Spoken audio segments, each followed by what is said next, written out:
بسم اللہ الرحمن الرحیم۔ السلام علیکم ورحمۃ اللہ۔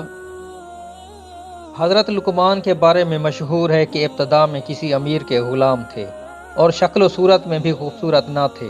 امیر کے دوسرے غلاموں میں لقمان جیسا کوئی بھی نہ تھا، سبھی اچھی شکل و صورت کے مالک تھے۔ وہ ہمیشہ لقمان کا مذاق اڑایا کرتے، اپنے حصے کا کام بھی ان پر لاد دیتے اور امیر سے بے جا شکایتیں کرتے، لیکن حضرت لقمان کبھی شکایت کا ایک لفظ بھی زبان پر نہ لاتے۔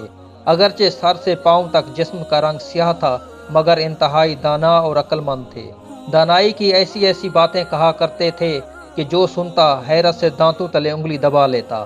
اس امیر کے پھلوں کے کئی باغ تھے، درختوں پر پھل پک جاتے تو حضرت لقمان بھی دوسرے غلاموں کے ساتھ پھل توڑنے جایا کرتے۔ بعض اوقات غلام جتنے بھی پھل جمع کرتے ان میں اکثر خود ہڑپ کر جاتے۔ ایک مرتبہ امیر نے پھلوں کا شمار کیا تو قیاس سے بہت کم نکلے۔ غلاموں سے پوچھا کہ پھل اتنے کم کیوں ہیں؟ انہوں نے لقمان کا نام لگا دیا کہ یہ غلام چوری چھپے پھل کھا جاتا ہے۔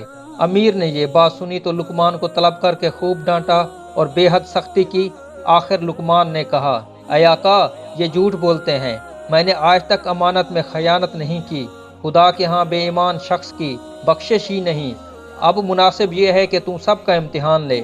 اس کا طریقہ یہ ہے کہ سب غلاموں کو گرم پانی پلا اور خود گھوڑے پر سوار ہو کر جنگل کی طرف چل۔ غلاموں کو حکم دے کہ گھوڑے کے ساتھ ساتھ دوڑیں۔ خدا نے چاہا تو سب بھید کھل جائے گا کہ میں سچ کہتا ہوں کہ جھوٹ۔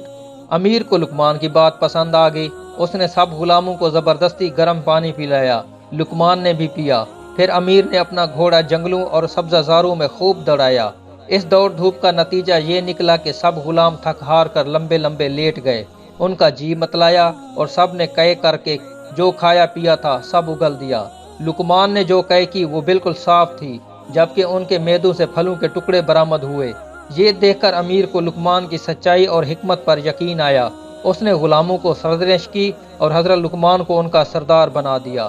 حاصل کلام یہ کہ سچ میں ہی عزت اور بڑائی ہے۔